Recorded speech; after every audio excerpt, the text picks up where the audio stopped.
Dubai में जो meet shops हैं इसमें तकरीबन क्या क्या चीज़ें जो वो रखते हैं सेल के लिए, सेल मीट के के लिए जी, अलावा?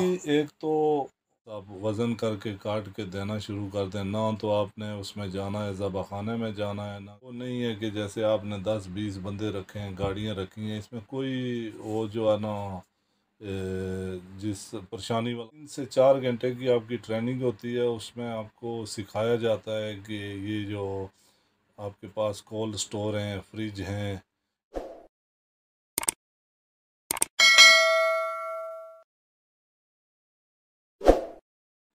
बिस्मिल्लाहिर्रहमानिर्रहीम। अस्सलाम वालेकुम। कैसे हैं आप व्यूवर्स? उम्मीद करते हैं आप सब खैर वफियत से होंगे। तो व्यूवर्स, जैसा कि आपने हमारी पिछली वीडियोस को बहुत पसंद किया तो मुझे बहुत अच्छा लगा। आज हम आपके लिए एक नया ब्लॉग लेके आए हैं। जो लोग दुबई में मीट शॉप बनाना चाहते हैं तो उनके लिए हमारे साथ अंकल जी मौजूद हैं जो ऑलरेडी इस फील्ड में काम कर रहे हैं। तो हम उनसे बात करेंगे, तो चलते हैं उनकी तरफ। अस्सलाम वालेकुम जी। वालेकुम सलाम जी। तो अंकल जी, कैसे हैं आप? अल्हम्दुलिल्लाह जी। तो सबसे पहले आप हमारे व्यूवर को अपना तारफ़ कराएं, बताएं आप कहाँ से हैं और आपका क्या नाम है? जी, मेरा नाम अब्दुल गनी है और मैं कोटली आज़ाद कश्मीर, ज़िला कोटली आज़ाद कश्मीर से ताल्लुक़ रखता हूँ जी। तो अंकल जी, आप दुबई में हैं, आपने जैसा कि आपने बताया कि आपकी मीट शॉप है, आपको कितना टाइम हो गया है शॉप करते हुए? ये मेरे को इस कारोबार में 10 साल हो गए हैं जी। 10 साल हो गए। तो अंकल जी, अगर कोई आदमी मीट शॉप बनाना चाहे तो उसका क्या तरीक़ाकार होता है? देखें जी, मीट शॉप बनाने के लिए मैंने पहली वीडियो में भी आपको बताया था, थोड़े से सवाल आपने इस बारे में किए थे कि आप जगह सिलेक्ट करें, तो वहाँ से एग्रीमेंट बना के बिस्मिल्लाह करके शुरू करें। आप कोल्ड स्टोर बना लें छोटे पैमाने का। अगर ये जो हम लोग कारोबार की बातें कर रहे हैं, ये आम बंदों के लिए। ये जो बड़े बड़े वीआईपी लोग हैं, उन्होंने अपने ऑलरेडी कारोबार बनाए हुए हैं। ये जो अपने जो मज़दूर भाई हैं, जो थोड़े पैसे लेके कारोबार शुरू करना चाहते हैं, ये उनके लिए है। तो वो दुकान लेके उसका एग्रीमेंट बना के उसके अंदर जो चीज़ें चाहिए होती हैं गवर्नमेंट की रिक्वायरमेंट, मतलब कोल्ड स्टोर हो गया, फ्रिज हो गया, जो वज़न करने वाले कांटे हो गए, या जैसे वॉश बेसन, जो रिक्वायरमेंट हैं वो आप दूसरी किसी भी दुकान से देख के आप बना सकते हो। वो चीज़ें बनाने के बाद उसकी स्केच ड्राइंग बना के दुबई म्यूनसिपाल्टी में जमा करनी है। तो वहाँ से जब अप्रूवल मिले तो आप ये कारोबार शुरू कर सकते हैं। इसके में कोई ज़्यादा जो होती है ना अंदर की बातें, या ये बहुत मुश्किल है, कोई मुश्किल नहीं है, कर सकते हैं, बहुत इजी है। तो अंकल जी, तकरीबन इसमें कितनी रकम कितने दिरहम जो है वो रिक्वायर होते हैं इस बिज़नेस को स्टार्ट करने में? देखें जी, ये बिज़नेस शुरू करने के लिए आप मैक्सिमम आपके पास 60,000 से लेके 1 लाख तक दिरहम होना चाहिए। तो जब इतने पैसे आपके हैं तो आप इंशाल्लाह शुरू करें अल्लाह का नाम लेके, तो इसमें इजाफ़ा होगा, बेहतरी होगी, ये चल सकता है। इसमें कोई वो ज़्यादा जो आगे आने वाला वक़्त है, मतलब आप अगले साल में और ज़्यादा ख़र्च करेंगे, उसके अगले नहीं, ऐसा कुछ भी नहीं है। ये गोश्त आप रात को ऑर्डर करते हैं, सुबह जो है ना ये गोश्त आपका पहुंच जाता है और शाम तक बिक जाता है। इसमें जो नफ़ा नुकसान है वो आपको शाम को ही पता चल जाता है।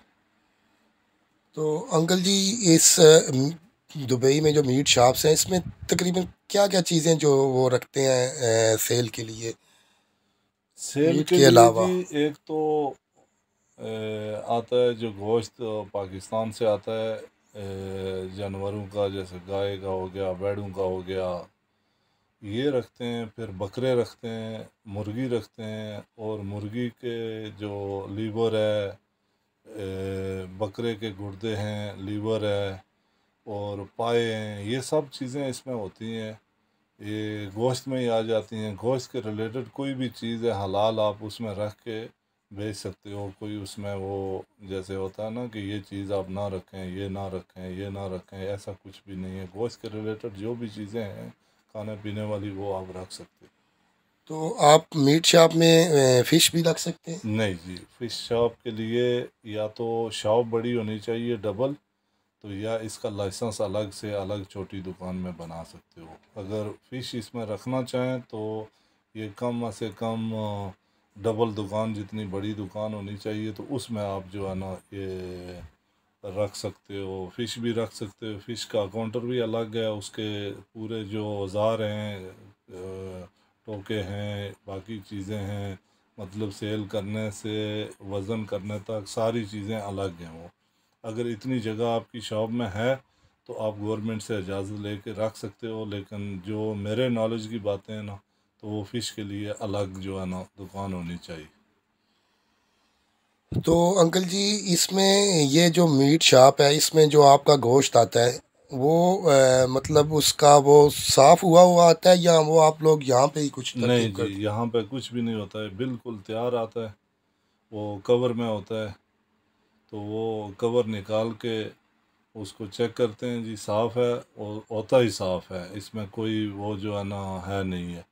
तो बस आप वज़न करके काट के देना शुरू कर दें। ना तो आपने उसमें जाना है, ज़बाख़ाने में जाना है, ना कहीं जाना है। रात को आपने ऑर्डर करना है और सुबह आपके पास वो गोश्त 8-9 बजे 10 बजे गाड़ियाँ आ जाएंगी, और फिर वही गोश्त आप शाम तक बेचें और शाम को दूसरा अगले दिन के लिए ऑर्डर कर दें, तो वो जो है ना आपका बेहतरीन काम चलता रहेगा। हैं? जो आप यहाँ पे अपनी शॉप पे गोश्त सेल करते हैं वो आपको यहाँ पे शॉप पे प्रोवाइड किया जाता है? जी जी बिल्कुल, शॉप में रात को हम लोग ऑर्डर करते हैं और सुबह हमें वो ऑर्डर जो रात को किया हुआ है वो मिल जाता तो इस मीट शॉप में तकरीबन कितने लोगों का काम है ये? है। मीट शॉप में एक ही बंदा काफ़ी है। अगर आपका ज़्यादा काम हो तो 2 बंदे रख सकते हैं। इसमें वो नहीं है कि जैसे आपने 10-20 बंदे रखे हैं, गाड़ियाँ रखी हैं, इसमें कोई वो जो है ना जिस परेशानी वाला काम है ना, इसमें ऐसा कुछ भी नहीं है। जैसे आप कोई भी दूसरा कारोबार करते हो तो उसके लिए आपको फोरमैन चाहिए, इंजीनियर चाहिए, इसमें ऐसा कुछ भी नहीं है।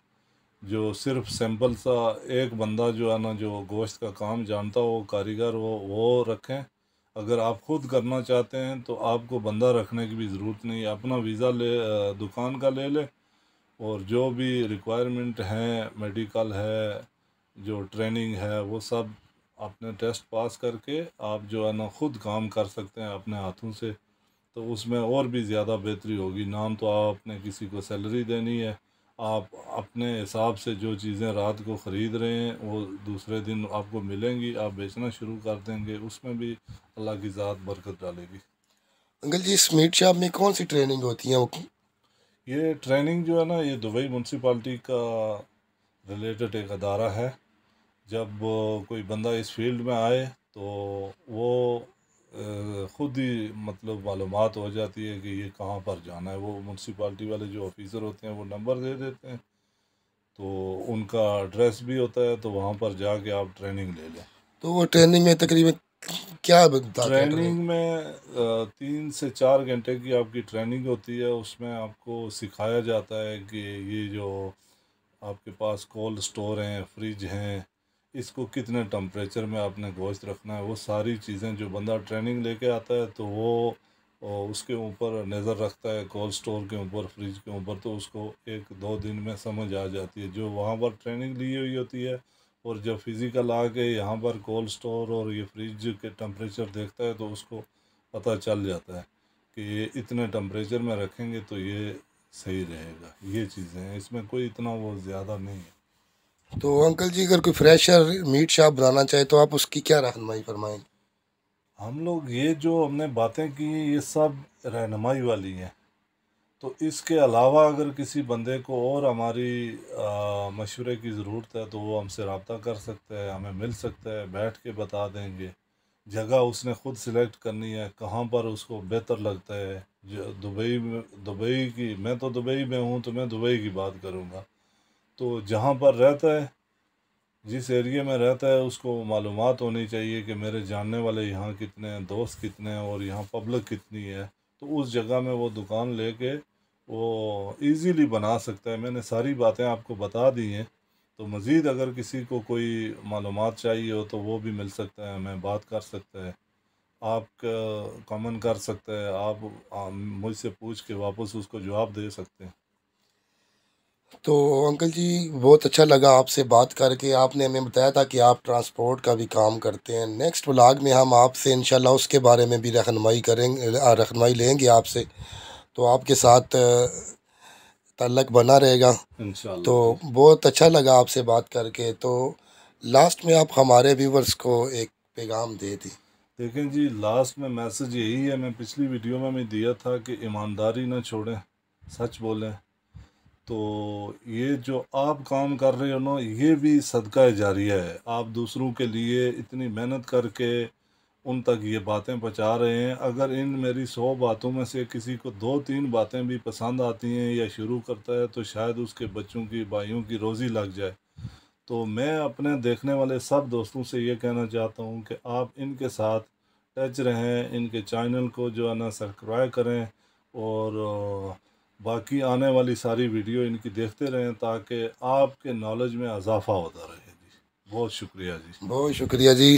जैसा कि आपने देखा और सुना, अगर आपके ज़हन में कोई भी क्वेश्चन हो तो हमें कमेंट्स बॉक्स में ज़रूर बताइएगा। अपना बहुत ख्याल रखिएगा। मिलते हैं नेक्स्ट ब्लॉग के साथ। अल्लाह हाफिज़।